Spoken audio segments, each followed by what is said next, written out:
We're here with someone who needs no introduction, the chairman of the Appropriations Subcommittee on Defense, the man who more than any other really in the United States Congress has been showing leadership in opposition to the war in Iraq. And Chairman Murtha, thank you so much for joining us today. Tom, I appreciate what you have done, talking to people all over the country, the leadership that you've shown. You saw long before I did how important it was to remove our troops from Iraq, redeploy. You saw long before I did that the war was a mistake. When I initially voted, I thought there were weapons of mass destruction. When I say that, biological weapons at least. I wasn't sure there was an al-Qaeda connection, but I thought, well, we'll give the president a club. Well, we gave him a club, and he took advantage of it, and it's unfortunate. And a lot of mistakes have been made since then. Even early on, I thought, well, we're in there. We ought to try to solve it. But they just kept digging the hole deeper, and they could have stopped any time. When he said mission accomplished, if they got out of there, it might have turned out better for the Iraqis. But right now we're caught in a civil war, and our troops are caught in between, and they're 42% of them are all that understand the mission. So more than half of them don't understand what mission they're for. And I get letters every day that say to me, please keep saying what you're saying. We're doing our duty, but we want to come home. And when I talk to the troops overseas, they're very careful. They're going to continue to do their duty. But the parents and the people at home feel very strongly. And, of course, the polls indicate that we need to redeploy out of Iraq as soon as we can. Mr. Chairman, we are facing this week, of course, in the Congress. There's a debate going on. Everyone in Congress is getting 5 minutes. There's going to be a vote on a non-binding resolution shortly. But then, as the leaders of Congress have said, that is a step. And, of course, the next step and the first binding step, the step of the power of the purse, is falling right onto your lap, into your committee. Two questions about that. What would you right now like to see coming out of your committee with that supplemental appropriations bill? Yeah, well, I think first of all we have to be careful that people don't think this is the vote. I mean, we want them to vote for this resolution. We want the people to request or suggest or demand that their member of Congress votes for this resolution, because it very clearly reinforces what the election said. Okay. But having said that, the real vote will come on the legislation we're putting together. This non-binding legislation is an opinion, but the legislation I'm putting together, first of all, puts restrictions on the president, on the administration, saying you can't send people back into battle until they've had a year at home. Now, they traditionally should have 2 years at home, but they're only going to have 1 year, and I'm reasonable enough to realize that, okay, a year at home is enough that they can do the training and equipping. They must have the equipment and the training, and they must be certified by the chiefs of the various services before they can go back. Second, we can't extend people. Now, if they can't extend people, if they can't send people back that don't have equipment and so forth, they can't continue to surge is what it amounts to. And they know that, and they're very concerned about that. Also, I'm saying let's eliminate stop loss, which means you can keep people on after their enlistment has run out. Those are the kind of things that are technical things which are very harmful to the people that are serving, very difficult for them to put up with, and yet puts tremendous pressure on the families, and yet it's necessary for them to continue to sustain the deployment. I said a long time ago they couldn't sustain this deployment. This cannot be sustained under these circumstances. Now, the other things we're doing, we're saying no permanent bases. Now let's take, for instance, Saddam Hussein's palace. That's where our troops are living. They have everything they need. They have electricity, as they should. They have warm water. They have all the things that you need. We provide for our troops, and I agree with that. But right around the outside is where the Iraqis live with nothing. And that's the thing I think that worries me, because of when you see 61% of the Iraqis say it's all right to kill Americans. That's part of the overall problem we face, winning the hearts and minds. You go to Abu Ghraib, that's what happened. So I'm convinced unless there's some dramatic change in direction, and that dramatic change in direction is redeployment. And we're trying to force a redeployment, not by taking money away, by redirecting money.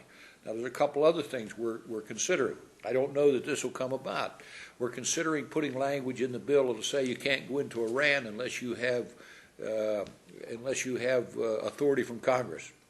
We're thinking of putting conditions that you have to close Guantanamo. Now, I'm sending people down there. They've invited me to go down. I think that's a worldwide problem. I think that worldwide they think Guantanamo is a blot on our credibility, and I think it should be closed. I think Abu Ghraib should be bulldozed, and I think that we should get our troops out of the green zone eventually, get them out from the Saddam's palace, out of the green zone, and out of Iraq in the stages. So I feel very strongly that in this legislation we'll force the administration to consider alternatives rather than escalating. Now, why are they escalating like they are? Tom, they're escalating like they are because they can't put all 20,000 in at the same time. Mm-hmm. And surges have not worked in the past. Mm-hmm. We have put additional troops in, and it hasn't worked. Or they disappear and then they come back later on. They aren't going to fight us head on. So to think that a surge will work is false, at least in my estimation. It's false thinking. So I feel very strongly about this. I think that we need to change the direction of the country. We need to change the direction of the war. And this resolution will start that. Now, the pressure has to be put on the Senate. The Senate made some mistakes, and you saw the criticism they're getting because the public wants a reaction. And you saw that several Republican senators sent a letter that said we do need full debate and we need to change our direction. So I am convinced that you not only need to work on House members, you need to work on members in the Senate to make sure they understand that when this legislation comes over, that we need to pass a legislation that's very similar with the conditions that we put on. For instance, what are we saying? Conditions that limit them to deploy troops that are not trained, limit troops, they can't deploy troops if they're not equipped, they can't extend troops who've been there over a year. And there's logic to that because of the post-traumatic stress. And, of course, such a hardship on the family. And, of course, no permanent bases, no torture. All those things play into the hearts and minds of the people. Yes, yes. We have to put a big diplomatic effort. We're looking at transferring money from the Iraqi equipment to the teams that do the reconstruction in Iraq and see if that works. The other thing is we have to turn this over to the Iraqis. We can't dictate to the Iraqis what happened. We can't say to the Iraqis, we're going to handle this for you. And I remember meeting with some high-level officials in the White House, and they said, well, we'll do it if they don't do it. That's not the answer. The answer is to make sure that we in effect, make sure that they do it, not us. So, Mr. Chairman, just so that we're clear, and of course you've been investigating this, you've been looking at this in your committee, what you're saying is that we are deploying troops into combat that are not combat ready. That's going on right now. Well, it's not going on right now. The first 82nd Airborne had the equipment they needed, and they're well trained. The second and third group will have enough equipment. But what I've found in the readiness hearings that we're having, I've found that in the United States we only have 3/4 of the units that are prepared with the equipment they need, and they're not training on the equipment. So it's very important to understand if they don't train on the equipment, if they don't train on the radios, the armored Humvees, there's a different feel to them. There's more chance of accidents. There's more chance of vulnerability to enemies. So they need to train on that equipment and then take it with them. Now, in the past, they fell in on the equipment that was already there. But we're increasing the number of troops, and that equipment is not there. So what we're saying to them, you can't send people. They have sent people that weren't up to rate, but they fell in the equipment. Then they said, okay, they're ready. Well, they're going to have to certify to us that they're ready, and they're going to have to stop the extensions. For instance, in the last 2 brigades that they send over there, they're going to have to extend people rather than they don't have the troops or the equipment to send. Because of the legislation we're preparing, it looks like to me they're going to extend the units that are over there already. That is not in the best interest of the troops or the country because of the pressure that's put on these troops and the families. So if you insist upon these standards, they have to have the equipment that they need when they get there. You're going to limit the redeployments. They can only be there for a year. what is the practical effect on, for example, this surge? What does this do to the President's capacity to escalate the war? They won't be able to continue. They won't be able to do the deployment. They won't have the equipment. They don't have the training, and they won't be able to do the work. There's no question in my mind. We have analyzed this, and we have come to the conclusion it can't be done. If you can't extend the troops, if you can't send troops over that haven't had a year at home, we see it's possible that some of those troops that would be sent over might only have 7 months at home. That's the kind of stuff we want to stop. That's not fair to the troops, it's not fair to the families, not fair to the country. So we need to make sure that everybody understands we're going to support the troops. We're going to give the troops everything they need. We're not going to put make any of them vulnerable. But we're going to make darn sure that they have what they need before they go over. We're going to protect them, and we're going to support them.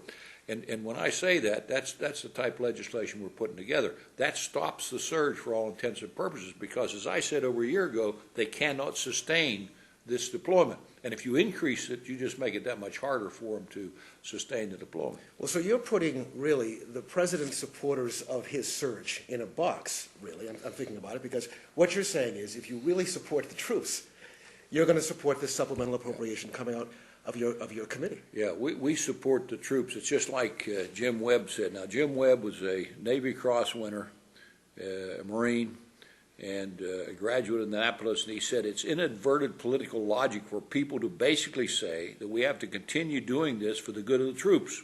Now, he's talking about continue the fighting. Said Senator Webb, we are not continuing this war for the troops. The troops are fighting this war on our behalf because we are continuing. I think that's an important point. People tend to say, well, if we leave, there's going to be chaos. I don't believe that. 78% of the Iraqis say that's not going to happen. 78% of the Iraqis say we're the ones that are causing this. And Al-Qaeda is going to disappear. The Iraqis know where the Al-Qaeda is. Just because the administration says it's going to be worse doesn't mean it's going to be worse. For instance, what have they said? They said we're going to have the war is going to cost $50 billion. They said there's an Al-Qaeda connection. They said there's weapons of mass destruction. They said it'll be over in 3 or 4 months. We'll be able to pull our troops out by the first year. None of those things turned out to be true. You can go on and on with the mistakes that they have made and the facts and the misleading and the mischaracterization of this war. I said early on, you folks are way too optimistic about this war. You've got to be more realistic. You've got to tell the people the facts. You're going to lose the support of the American people, and they've lost the support of the American people. You cannot sustain a war when you lose the support of the American people. We're spending $8.4 billion a month, probably more than that. We're spending $2 billion a month just to transport the equipment and the supplies that they need overseas. So the money could be used for all kinds of things. We could solve Medicare. We can solve all these other problems if we weren't spending this money on the war. In my estimation, all of us want stability in the Middle East. All of us want to have access to the resources in the Middle East. But it's the way you do it. I don't doubt the President has the same idea that we do. He wants to redeploy troops, but he wants to do it a different way. He thinks we can win this militarily. It cannot be won militarily. It has to be diplomatic, and they're having trouble getting diplomats to serve because of the security problem. So the first step in stability in the Middle East, in my estimation, is redeployment. And I feel very strongly about it, and I've said it over and over again. I've been to the White House several times because they're concerned about this resolution. This other resolution, they're concerned about the publicity, but my resolution, the resolution I'm recommending to the committee, is a different situation, and they know they can't sustain the surge if this resolution passes the House and the Senate, and the President could veto it, but then he wouldn't have any money. So what we're saying, it would be very hard to find fault with. The troops have to be equipped. They have to be trained. They can't be sent back without a year at home. They can't be extended, and we have to eliminate the stop loss. So what we're trying to do is make sure people understand we're supporting the troops, we're protecting your troops, but on the other hand, we're going to stop this surge. Mr. Chairman, looking at the region, you mentioned that the committee is looking at Iran, and of course the President has been showing ominous signs of threatening a possible attack on Iran. Just a few days ago, they showed weapons that they claimed came from Iran, and without evidence, they suggested that the weapons came at the direction of the Iranian government. Are you concerned about a possible U.S. attack on Iran, and how might your committee deal with it? Well, we're looking at the possibility of putting language in the bill that says you can't go into Iran unless you have authorization. Now, we have to be careful. Obviously, we want the United States military to have the option to protect our troops. We want to say you need to do everything you can inside Iraq to protect our troops. You need to go after Iranians in Iraq. You have to go after weapon systems. Now, the problem always gets to, are they going across the border? Well, we should be trying to seal the borders. That's one of the things we should do. We don't have the capability of sustaining a war in Iran. I'm not as worried about it as other people are. I know the signals. I understand the pressure they're trying to put on Iran, but I don't believe, well, for instance, they keep talking about what they're going to do. They don't have the capability of doing this. Airstrikes, sure, but it wouldn't really have the impact that they hoped it would have, that it would inflame the Arab countries. So I'm not sure that there's a real possibility of this happening. Everybody in the administration tells me they're not going to do it, but I think we still need to look at legislation saying they must come back to Congress before they go into Iran. Get a vote. And what would the impact be of closing Guantanamo? Why is that so important? Well, I think it's important from the public relations standpoint. I think that there's no question in my mind that you have lost the credibility. The United States has always taken the high road. No torture. These interrogation methods they used were unacceptable to me. And from what I've heard, there are maybe a few people down there that should be retained. But most of them could be either tried or sent back to other countries. We're looking at a schedule that's reasonable to get those people out of there and close it down. Every country I've talked to has said Guantanamo is a sore spot. They think that they're going beyond what they should be doing, that the United States should not be lowering its standards to the standards of terrorists. And I think that's a very important point. This is a hearts and minds of the people. That's why I say it's important to get them out of the green zone, get them out of Saddam's palace. They're in Saddam's palace. What does that signify? I mean, here our troops are with everything they need, and I say I agree with that completely. But having said that, the Iraqis around that don't agree. So 78% of the Iraqis say they want us out of there. It'll be more stable with us out of there, and I agree with that. And I think nothing else has worked. We have been able to try to give them everything they wanted to protect our troops. Matter of fact, we put more money into the budget because we're destroying the readiness in the United States, and we needed more money to restore our ability to prevent war down the road. We have China spending more money. We have Russia saying some nasty things about the United States. And you say to yourself, now, if something happened, could we deploy?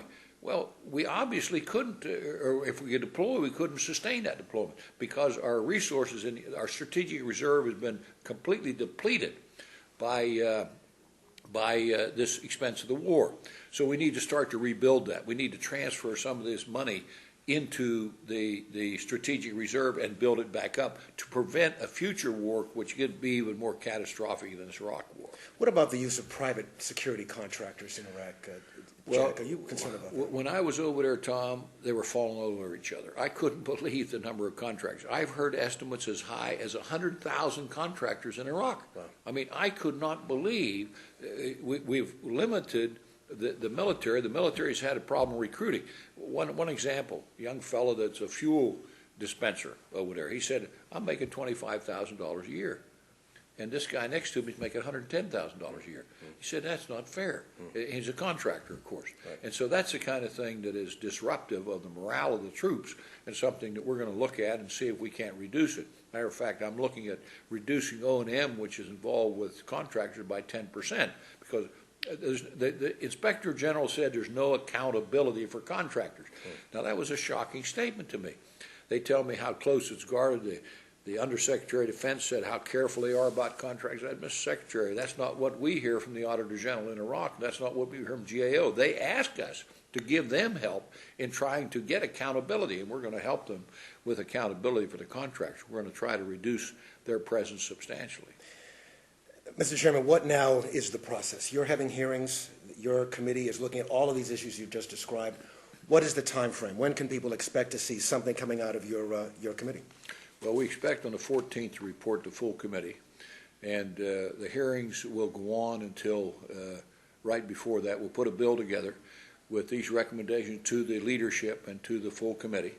It won't be in a subcommittee. It'll go right to the full committee, then to the floor 3 or 4 days later. 14th of March. So the 14th of March. Yeah. So we anticipate that if everybody pays attention to what we're doing, that they will contact their members of Congress, that they'll talk to them and say, we're not going to back down. We want you to pay attention. We want to protect the troops. We want to support the troops. But on the other hand, we want to stop this escalation, because this escalation is not going to work. We'll know in 2 or 3 months at the very most. And the escalation is going to take about 5 months. So I'm convinced if it continues as it is. Now, there's always a possibility there'll be a delay in a reaction. The Iraqis don't confront us. They get a great number of troops in there. They'll just disappear until we're gone. I'm not sure whether that'll happen. I've seen predictions like that. But the point is, that doesn't solve the problem.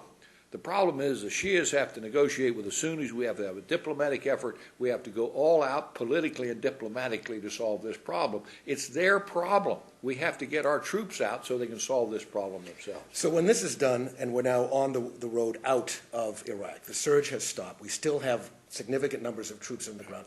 How then do we begin phasing them out? Should there be a new authorization that directs the president to begin to bring these troops out? Well, I think if we could stop the surge and we can convince the president that this is the right way to go, I think he'll be convinced. I've heard him say that this is the last chance, and he says it's not the last chance. I think we're on the verge of them changing their mind, recognizing that we have to let the Iraqis solve it.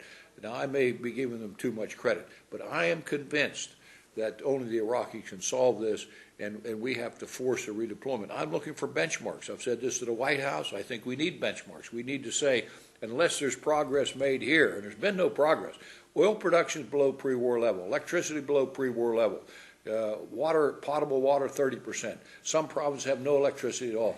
Unemployment is 40 to 60%. Those kind of measurements are what I look at in order to see if there's progress.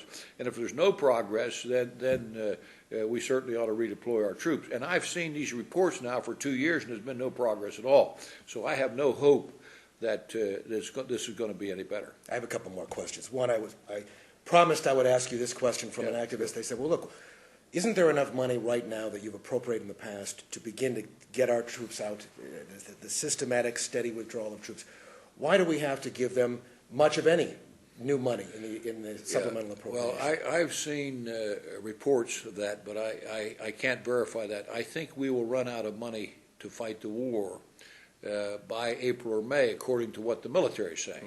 So I know that a lot of people think that we should just cut off the funds. I think what we need to do is set up benchmarks of what, and this gives an incentive to the Iraqis. Okay, we say to them, okay, here at this stage we're going to withdraw, redeploy a certain number of troops. And I'm not talking about deserting the Middle East.